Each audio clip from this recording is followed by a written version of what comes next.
gracias. Pueden sentarse. Hoy, por supuesto, es el Día de los Padres, el Día de Papá. En muchos lugares en el mundo se celebra hoy el día honrando a papá, los papás que están vivos, los papás que ya han pasado y han muerto y han fallecido. Y hoy yo quisiera tener un mensaje para papá. Por supuesto que el mensaje no es solamente para papá, pero le aplica de una manera muy especial a papá. Pero mamá necesita oírlo, los hijos, no importa la edad, necesitan oírlo. Y hoy primero voy a hablar un poquito del problema y luego voy a hablar de la solución. Quisiera comenzar con una ilustración de algo que me sucedió en las últimas semanas, leyendo una literatura aquí de Miami-Dade County. Como ustedes saben, hay grandes problemas en los Estados Unidos, pero es en el mundo entero con el medio ambiente, ¿verdad? La deforestación, todo el asfalto y el cemento que se ha echado en las ciudades, pues nos ha robado de la bendición de tener a la naturaleza, los árboles. Y aquí en Miami-Dade County hay un esfuerzo a favor, en pos de la arboricultura. Es el poder sembrar y poder cultivar y poder cuidar a árboles, a plantas, etcétera. Y leyendo un poco de la literatura, casualmente, hace unas cuantas semanas de esto, pues leí un parrafito que yo quisiera repetirles, que creo que tiene mucha relevancia a lo que vamos a hablar hoy. Decía así: ¿cuál es el mejor momento para sembrar un árbol? Pues decía el autor, hay dos momentos, los dos mejores momentos para sembrar un árbol. El primero, hace 20 años. El segundo, hoy. El primero, hace 20 años. ¿Por qué? Porque lo que uno se da cuenta hoy, haberlo comenzado, haberse dado cuenta y haberlo hecho hace 20 años, tendría hoy uno los resultados de 20 años de siembra, ¿verdad? Y tendríamos mejores y mayores resultados. Pero de no haberlo hecho, ¿cuál es el segundo mejor momento para hacer algo bueno? Hoy. 20 años atrás, claro. Hoy es el segundo mejor momento. Y yo quiero decirles, no importa lo que tú y yo hemos hecho 20 años atrás, si lo hicimos o lo dejamos de hacer, el segundo mejor momento para hacerlo y comenzar a hacerlo es hoy. Yo quiero decirle eso a cada papá que está aquí, a cada persona que está aquí, porque al yo hablar un poquito de cuál es el problema que hay, por supuesto, el problema en parte nos afecta a nosotros, porque a veces nosotros no hemos sido solamente las víctimas del problema, sino hemos sido causantes de una manera a mayor o menor escala. Por lo tanto, el reconocer, tengo que hacer algo diferente con mi vida. ¿Cuándo debía haberlo hecho? Hace 20 años. Pero si no lo hice, ¿cuándo es el segundo momento mejor para hacerlo? Hoy. Hoy es el mejor momento. Hoy es el primer día del resto de tu vida y de la mía. Amén. Hoy es el primer día del resto de nuestras vidas. Hoy es el momento. No nos desanimemos, Así es. No nos desanimemos. No pensemos, no lo hice. Lo que voy a estar es cabizbajo, deprimido, lamentando lo que debía de haber hecho bien que no lo hice. No. Dios me está dando la luz, Dios me está dando la facultad de entenderlo hoy para que yo arregle mis cuentas, primero con Él y segundo con mis semejantes hoy. Así que quiero que recuerden esa ilustración. ¿Cuándo es el mejor momento para sembrar un árbol? Bueno, el mejor momento, el primero, hace 20 años. Y el segundo, mejor, hoy. El mensaje a papá. ¿Por qué es que este es un mensaje a papá? Porque yo quisiera hablar un poquito acerca de la institución más importante que hay en la tierra. La institución más importante que hay en la tierra, por supuesto, la iglesia, el cuerpo de Cristo es lo más importante desde el punto de vista espiritual. Pero desde el punto de vista humano, la institución primera que Dios instituyó fue la familia. Lo primero que Dios instituyó fue la familia.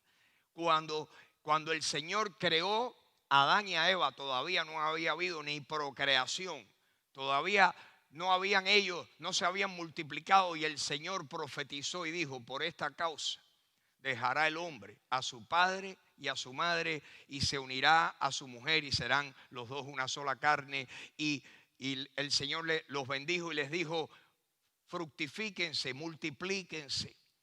Papá y mamá, la familia. La familia tiene problemas serios. En el año 2020 la familia tiene problemas más serios que nunca, más serios que nunca. Y yo quisiera señalarles, no todas, pero algunas razones de una manera breve, porque tengo mi tiempo muy limitado. Pero yo quisiera explicarles a ustedes algunas de las razones por qué la familia tiene hoy, en el siglo XXI, hoy tiene problemas probablemente más serios que nunca. Claro, mi punto de referencia principal son los Estados Unidos. Esta cultura, esta sociedad donde vivimos, este país donde Dios nos ha permitido vivir. Pero quiero que sepan que el problema es mundial. El problema que hay en la familia es global. Los mismos problemas lo tienen personas en otras partes del mundo. El mundo tiene serios problemas. La familia, la institución primera creada por el Señor, está sufriendo grandes agravios, grandes acechanzas. La familia tiene problemas serios. ¿Por qué? Primero es porque la cultura está totalmente rota. Nuestra cultura está totalmente rota. La sociedad está rota. La sociedad está con tremendos problemas. La sociedad en general está rota, está descompuesta. La sociedad, la cultura está descompuesta y está particularmente rota hoy en día, porque yo opino que hoy estamos viviendo el cumplimiento de ciertas profecías bíblicas. Quiero mencionarles una de ellas que se encuentra en 2 de Timoteo, capítulo 3. El apóstol Pablo le escribió a Timoteo, inspirado. Pablo era un vidente de Dios. Era un vidente que podía ver, que podía profetizar. Dios le revelaba cosas, no otro espíritu. El Espíritu Santo era quien le revelaba cosas. Y Pablo le habla y le escribe a Timoteo en la segunda carta, que se considera que es la última carta que el apóstol Pablo escribió, 2 de Timoteo capítulo 3. Miren lo que dice, vamos a leer 5 versículos. Pablo le dice a Timoteo: debes saber también que lo siguiente, que en los postreros días, note esa frase, postreros días, en los postreros días vendrán, ¿qué cosa? Tiempos peligrosos. La pregunta es, ¿cuáles son los postreros días? Bueno, pues los postreros días comenzaron después que Jesucristo resucitó. Quiere decir que nosotros estamos en los postreros días, pero pensamos y piensan muchos eruditos y muchos conocedores de la Biblia y muchos estudiosos profundos de las profecías que estamos viviendo ya en los últimos tiempos de los postreros días. Y que en los postreros días todas las cosas que están predichas en la Biblia tendrían que aceleradamente irse cumpliendo con más frecuencia y con mayor intensidad. Los postreros días dice que vendrán tiempos peligrosos. ¿Qué quiere decir eso? Tiempos peligrosos.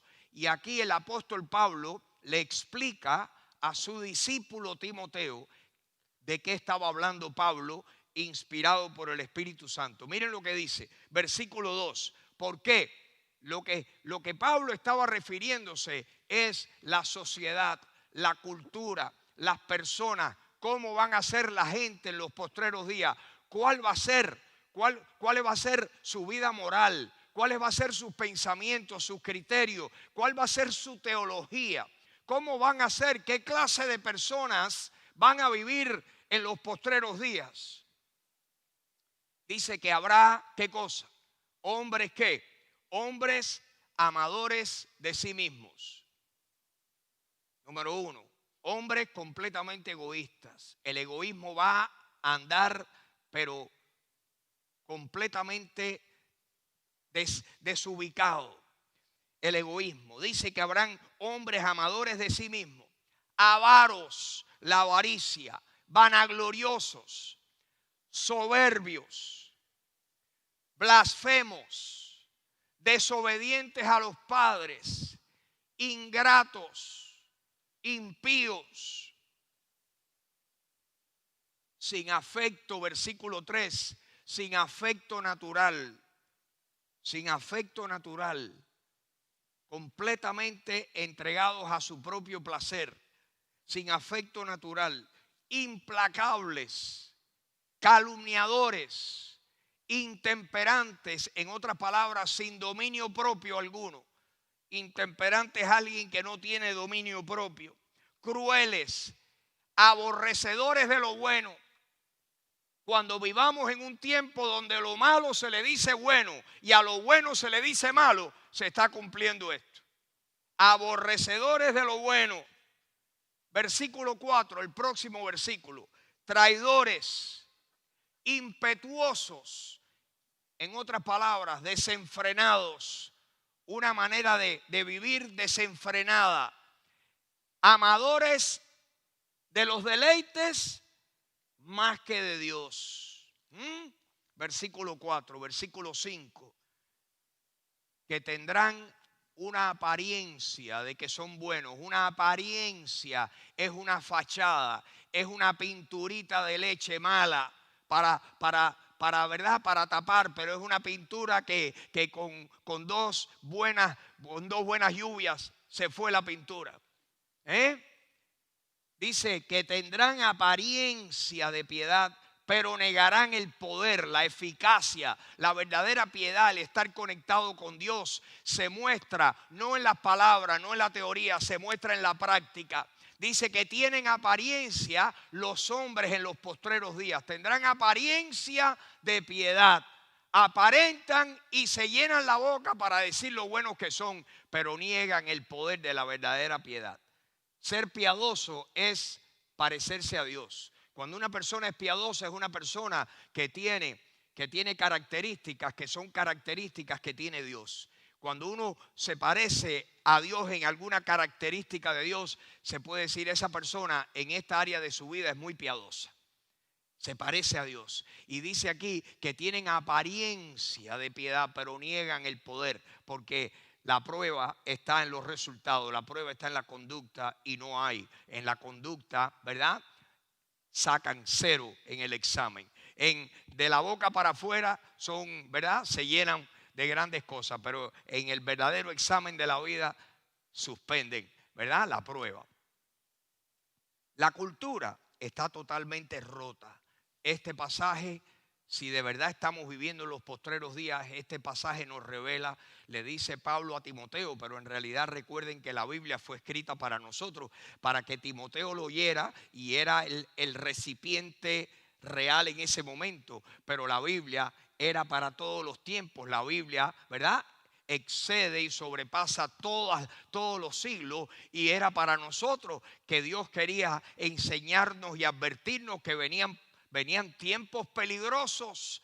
La familia está en problemas porque la cultura es lo que acabamos de leer, y la familia es el blanco principal de ataque. Todo lo que está sucediendo es producto de la obra del enemigo de Dios, que sabe que le queda poco tiempo, que está queriendo hacer de la suya. La Biblia dice que el maligno, que el mundo entero está en las manos del maligno. El mundo entero está en las manos del maligno. Créanme mis hermanos, y hago un paréntesis, el mundo no va a estar en las manos del maligno para siempre. viene un día de que el Rey de Reyes y Señor de Señores lo pondrá en orden. Y el mundo estará en las manos del bueno, del justo, del deseado. Un día el mundo va a estar en las manos del Señor y esa es la esperanza del cristiano. Pero volviendo a lo de la familia tiene problemas serios. La primera causa de los problemas serios es que la cultura está completamente fuera de control. La cultura está rota. Y la cultura nos afecta donde sea que estamos viviendo, porque estamos teniendo que coexistir en medio de esta cultura maligna y perversa. Y bueno, lo bueno es saber de que Dios quiere ayudarnos y de que hay algo que podemos hacer, y de eso voy a hablar en un momentico. Número 2, segunda razón por la cual la familia tiene problemas serios. La familia tiene serias deficiencias.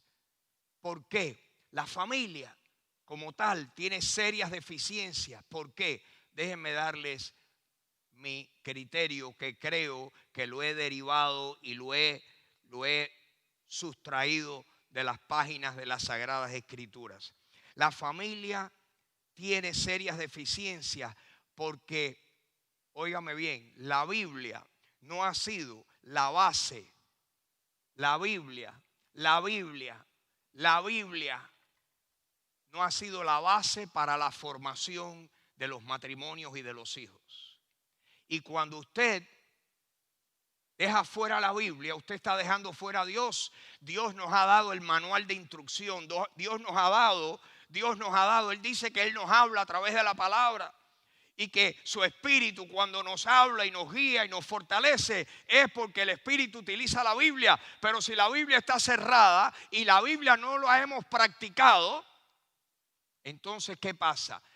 Que la familia tiene serias deficiencias. ¿Por qué? Porque la base de Dios, la base para tener un hogar sólido es la palabra de Dios. Y quiero mostrarle lo que dice. Quiero hablarles del pueblo de Israel. Porque en la Biblia no hay mucho.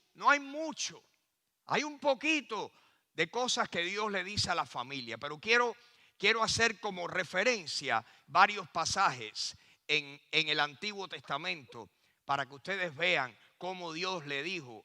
Acuérdense que los judíos vivieron por cientos de años ¿en dónde? Fueron esclavos ¿en qué nación? En la nación de Egipto. Fueron esclavos más de 400 años. Primero llegó José allí como un esclavo, y luego Dios utilizó a José para preservar la vida de sus hermanos y de toda la posteridad hebrea, los descendientes de Abraham. Pero con el tiempo los egipcios los hicieron esclavos y allí estuvieron sufriendo, ¿verdad? La bota de un amo cruel, severo. Dios los sacó de allí. Y cuando Dios los sacó y les dijo: yo les voy a dar a ustedes la tierra prometida. Y cuando salieron y estaban en camino a la tierra prometida, quiero que vean lo que dice. Voy a darle poquitos pasajes porque el tiempo es corto, pero dice en Deuteronomio capítulo 6. Deuteronomio capítulo 6, y vamos a leer primero el versículo 1, el 2, y luego vamos a saltar para el 6 y para el 7. Estoy abreviando. Miren lo que Dios, estaban en camino hacia la tierra prometida, la tierra de Canaán, la tierra de los cananeos. Habían varias naciones, varios grupos, varias tribus étnicas que eran los ciudadanos y los habitantes de aquella tierra. Y Dios dijo: yo los voy a expulsar porque han sido sumamente corruptos y les voy a quitar la tierra que han tenido por cientos de años y te la voy a dar a ti, a los descendientes tuyos, Abraham. Y entonces cuando salen y están en camino hacia la tierra prometida, todavía en el desierto, todavía no habían cruzado el río Jordán, cuando Moisés recibe palabra de Dios, y miren lo que dice, versículos 1 y 2. Dice: estos pues son, ¿qué cosa? Los mandamientos, estatutos y decretos que Jehová vuestro Dios mandó que se les enseñara a ustedes. Para que ustedes hagan, ¿qué cosa? Para que los pongan por obra en la tierra a la cual ustedes van para tomarla. Dios les dice, les voy a dar estatutos, les voy a dar leyes, les voy a dar normas. El Antiguo Testamento, los primeros 5 libros de la Biblia, era la manera en que el pueblo necesitaba gobernarse una vez que estuvieran en la tierra prometida. Dios estaba ahí queriendo dirigirlos, y por medio de Moisés y de los sacerdotes y de los jueces del pueblo, Dios iba a instituir una teocracia. Una teocracia es cuando Dios es el que está gobernando. Y la teocracia era porque esos hombres recibían mensajes de Dios, recibían las leyes de Dios y utilizaban los primeros 5 libros de la Biblia como la guía para ellos gobernarse y ser un pueblo bendecido por Dios. Y aquí tenemos la evidencia. Versículo 2. ¿Qué tenían que hacer cuando entraran en la tierra prometida? La tierra que Dios les dijo, ustedes van a pasar el río Jordán para tomar posesión de la tierra. ¿Para qué? Para que ustedes teman a Jehová su Dios, guardando todos sus estatutos y sus mandamientos que yo te mando. Moisés, dile eso al pueblo. Tú, tu hijo, el hijo de tu hijo, todos los días de tu vida, para que tu vida, tus días sean prolongados y bendecidos. En otras palabras, las palabras de Dios eran ¿para qué? Para prolongarles la vida y las bendiciones al pueblo de Israel. Ahora, quiero que vean lo que dice el versículo 6 y 7. En el mismo capítulo 6. Versículo 6. Y Dios le dice, y estas palabras que yo te mando hoy, ¿estarán dónde? Estarán sobre tu corazón. ¿Qué quiere decir eso? Tienes que pensar en ellas. Tienes que guardarlas en tu corazón, tienes que meditar en ellas, tienen que estar ahí, tienen que ser parte de tu fuero interno. No es media hora en la iglesia los domingos, las palabras de Dios deben estar ¿dónde? En nuestro corazón. ¿Cuánto? Si tu corazón no se va de vacaciones y tu corazón está dentro de tu pecho 24 horas al día, 7 días a la semana, Dios lo que está diciendo es, tú tienes que guardar la palabra de Dios en tu corazón. Dios le dice eso al pueblo de Israel. Miren lo que dice el próximo versículo. Versículo 7. ¿Qué tenían que hacer los padres, los adultos? Las palabras de Dios. Repetírsela ¿a quién? A tus hijos. Repítesela a tus hijos. ¿Qué más? Habla de ellas ¿cuándo? Cuando estés en la casa. Cuando estés ¿dónde? Cuando estés fuera de la casa, cuando andes por el camino, cuando te acuestes, cuando te levantes, habla con tus hijos de la palabra. Habla con tus hijos de la palabra. En otras palabras, mis hermanos, esto es lo que significa lo que yo quería decir, ¿verdad? Que la Biblia se convierta en la base para nuestra familia. La Biblia, que la palabra esté con frecuencia enseñada, repetida, recordada, mencionada en una familia. ¿Cuántas casas he ido yo que la Biblia, cuando uno entra al foyer, a la entradita, al vestíbulo, tienen ahí un estante, una Biblia abierta, ya ustedes saben, la Biblia abierta, ¡ay, qué bien! Sí, está abierta aquí para que limpie la atmósfera. Para que limpie, sí, para que ahuyente cualquier cosa. No, la Biblia no es un vaso de agua. La Biblia es para leerla, creerla y practicarla.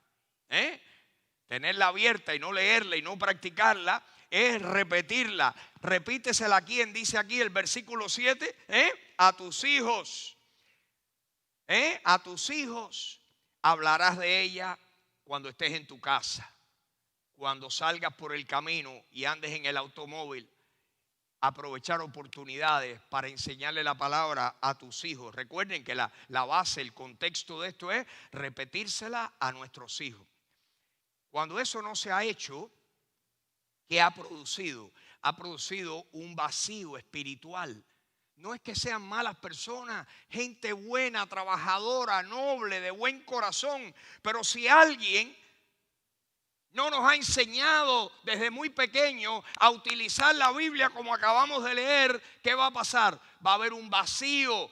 Primero en nuestras vidas, segundo en nuestro matrimonio, tercero en nuestros hijos. Amén. Que Dios nos libre de ese vacío. Dios quiere llenar el vacío. Pero si hay problemas en nuestra sociedad es porque hay un vacío. Lo hay en los Estados Unidos. En un tiempo no lo había. Esta ha sido la nación que ha tenido más cristianos que ninguna otra nación en el mundo, aparte de Inglaterra. Pero Inglaterra dejó de ser una nación con muchos cristianos hace muchos años, pero Estados Unidos de Norteamérica se convirtió en la nación de apoyo para el mundo entero, para evangelizar al mundo. Esta nación se convirtió en la nación donde más cristianos había. Donde quiera que usted va, cualquier pueblecito en los Estados Unidos, hay 20 iglesias, hay 10 iglesias. Un pueblecito, ¿cuántos habitantes hay? 940, no me digan. ¿Y cuántas iglesias? 8. 900 habitantes entre 8. O sea, ese es Estados Unidos. Ha sido la nación donde más se ha enseñado la palabra de Dios. Pero esta nación se ha alejado de la palabra. Yo les he contado muchas veces, llegué aquí en 1961 y para sorpresa mía, cuando llegué, imagínense ustedes, yo venía de una escuela, ya ustedes saben, allá en Calabazar, que eso era suelto y sin vacunar. En Calabazar, y primero en una academia militar, que aquello era, allí aprendí todas las malas palabras en el vocabulario, en el diccionario, y luego cerraron la academia militar, el gobierno cerró, no pueden haber academias militares aquí, y me mandaron para una escuela en Calabazar. Y de Calabazar llegué a Miami, y los primeros días no entendía, pero veía que había un período a las 9 de la mañana donde había que sentarse en un aula y allí por el alto parlante alguien salía y leía un pasaje bíblico y decía: y ahora vamos a tener un momento de oración. Y ahí aprendí que había que orar todas las mañanas. Si usted no quería, no lo tenía que hacer, pero que se leía la Biblia y se oraba todas las mañanas. 1962. Eso lo eliminaron. La infame atea, ¿verdad? Madeleine Mary O'Hair fue y hasta la Corte Suprema fue y la Corte Suprema dictó a favor de ella y quitaron la lectura bíblica y las oraciones de las escuelas y todo de ahí, ¿verdad? De la cultura norteamericana han sacado la Biblia y o sea que le dieron un puntapié a Dios. Y con Dios y con la moral y con las bendiciones de Dios se fue todo lo demás. Y aquí tenemos lo que tenemos en el año 2020, ¿verdad? Bien. Así que, y si usted lee el Antiguo Testamento, usted descubre, por ejemplo, el libro de Levítico, usted descubre que Dios le dice al pueblo de Israel: ustedes no pueden hacer las cosas que las naciones de donde ustedes vienen, lo que ustedes vieron hacer a los egipcios, no pueden seguir practicando eso.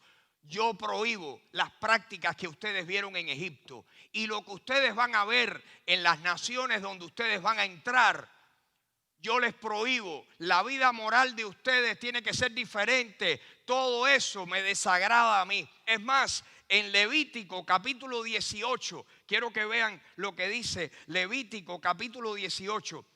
Y tomen nota porque van a querer leerse, si no por otra cosa, por curiosidad, todo lo que habla Levítico capítulo 18. Pero en el capítulo 18, versículos 24 y 25, dice así: en ninguna de estas cosas ustedes se pueden amancillar. Amancillarse es contaminarse, ser impuros con ninguna de estas prácticas. ¿Por qué? Pues en todas estas cosas que han hecho, se han ¿qué? Corrompido ¿quién? Las naciones que yo he hecho de delante de ustedes. Con todas estas prácticas, y si usted se lee Levítico capítulo 18, es donde Dios prohíbe los contactos físicos y sexuales entre familiares, entre la copulación con animales, la copulación con el mismo sexo. Levítico 18 habla de todo eso. Y para finalizar, dice, en ninguna de estas cosas ustedes se van a ensuciar, se van a contaminar, pues en todas estas cosas se han corrompido ¿quiénes? Las naciones que yo estoy echando de delante de ustedes. En otras palabras, yo estoy expropiándole a estas naciones la tierra que en resumidas cuentas es mía. Porque el dueño de la tierra, ¿quién es? De Jehová es la tierra y toda su plenitud, dice el Salmo 24. Y Dios le estaba echando, estaba expulsando a las naciones por la corrupción. Sacrificaban a sus hijos, a sus dioses, se los sacrificaban. El sacrificio humano era común entre las naciones en Canaán, en Egipto, todo lo que hacían. Pero miren lo que dice el versículo 25, si me lo ponen, dice que la tierra fue ¿qué? Contaminada. ¿Y qué hizo Dios? Y yo visité ¿qué? Su maldad sobre ella, y les estoy dando ahora las consecuencias de su maldad. Y la tierra, ¿qué hizo? La tierra donde iban a entrar los judíos, ¿qué ha hecho la tierra? Vomitó a sus moradores. Y por eso Dios le concedió la tierra. La tierra prometida era porque Dios quitó a los que la tenían y se las concedió a los descendientes de Abraham. Pero los descendientes de Abraham tenían una responsabilidad, y era traer una cultura monoteísta, la cultura de Dios, las escrituras, enseñárselas a sus hijos, no practicar las cosas que esos pueblos practicaban, eran sus costumbres paganas. La sociedad, la familia tiene problemas serios, ¿verdad? Por estas razones. Y número 3, la tercera razón por qué la familia tiene problemas serios es porque papá no ha jugado un papel importante. Papá no ha jugado un papel importante. Papá no ha jugado un papel importante. En muchos casos porque papá no sabía. Dicen en inglés, he didn't know any better. En otras palabras, no sabía la diferencia, porque nosotros muchas veces somos el producto, ¿verdad? Nosotros somos el producto de nuestra crianza. Nosotros somos el producto de nuestra crianza. Ahora como cristianos podemos cambiar nuestra crianza, y por la gracia de Dios y con la fuerza que da Dios y con ¿verdad? El poder transformador de Dios, puede que abuelo esté en mis huesos, pero que Jesús, si está en mi corazón, mi vida debe ser gobernada por Jesús. ¿No creen ustedes? Que Dios nos ayude, que Dios nos ayude. El protagonista principal, cuando uno ve una película en la televisión o en el cine, siempre hay un protagonista principal. En el libreto hay un protagonista, usualmente hay 2 protagonistas, ¿verdad? El actor principal y la actriz principal. La familia tiene un protagonista principal, y el protagonista principal, aunque muchos no lo vean así, el protagonista que debe ser el principal en un hogar es papá, no mamá. Mamá es la actriz de apoyo y juega un papel importantísimo, pero el actor principal, la superestrella, debe ser papá. Debe ser papá. El doctor James Dobson, muchos de ustedes han oído y han oído los programas de radio, han visto, han leído sus libros. James Dobson fue el hombre que en los años 60 fundó esa organización en inglés que se llama Focus on the Family. Enfoque a la familia. Tienen programas de radio por todo el mundo, por el mundo entero, traducidos del inglés al español. Enfoque a la familia. Y hace años el doctor Dobson dijo que la crisis, el problema nacional número 1 en Estados Unidos, el problema número 1 en su opinión, la crisis número 1 en importancia y en urgencia en los Estados Unidos, ¿saben lo que dijo él? Y él es una autoridad en el tema de la familia. Dios lo dotó a él de tremenda sabiduría para ayudar, para restaurar a la familia. Por eso su programa estaba concentrado en la familia. Enfoque a la familia. Focus on the family. Él dijo, en mi opinión, el problema número 1, la crisis número 1 de los Estados Unidos es la apaternidad. paternidad, la falta del padre, la falta de padre. Lo que les voy a leer ahora lo saqué recientemente de la computadora, de Google. Ustedes saben que Google es el que sabe de todo. ¿Usted quiere aprender algo? Pregúntale a Google.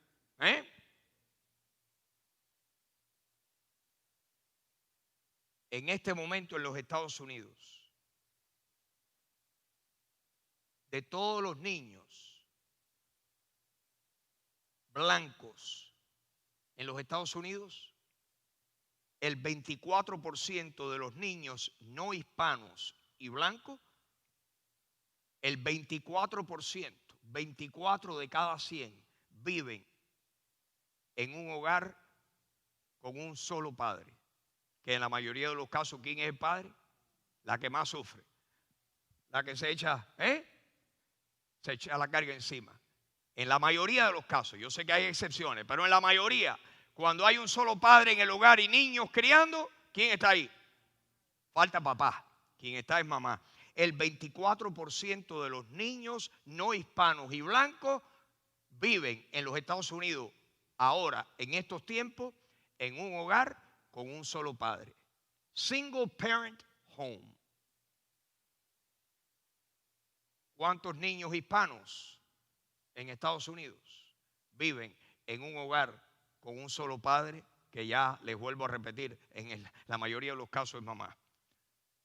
Niños hispanos en Estados Unidos en estos tiempos, 41%. 24 no hispanos y blancos, 41% hispanos. Quiere decir que todos los hispanos que hay en Estados Unidos, las estadísticas más recientes dicen que el 41% de los niños en los hogares de hispanos viven con un solo padre, single parent home.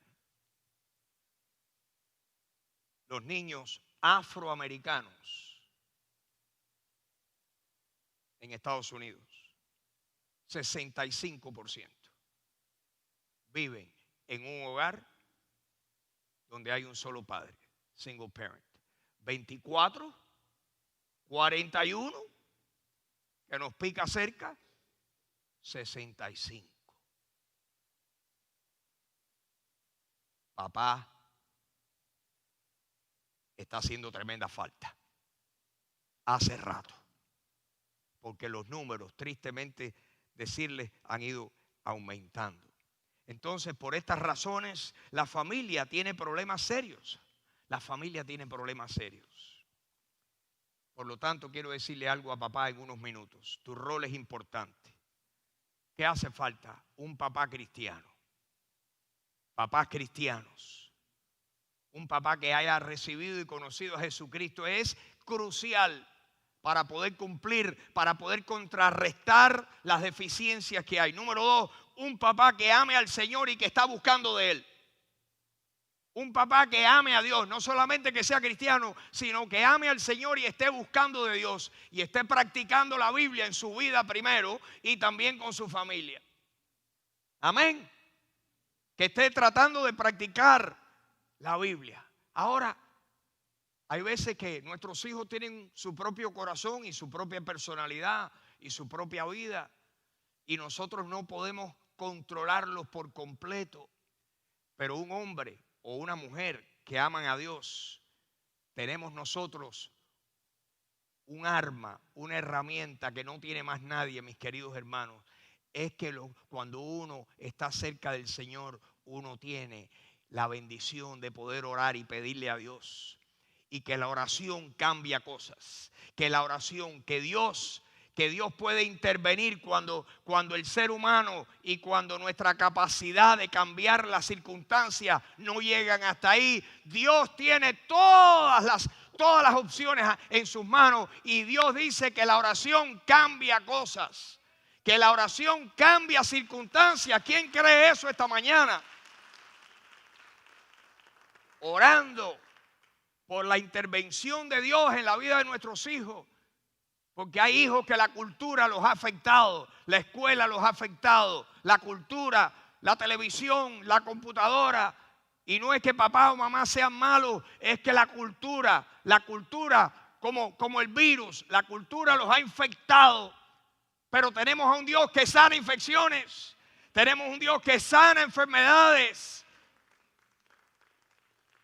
Pero hace falta ponerse en serio en oración. ¿Qué quiere decir eso? Orar todos los días por nuestros hijos. Todos los días.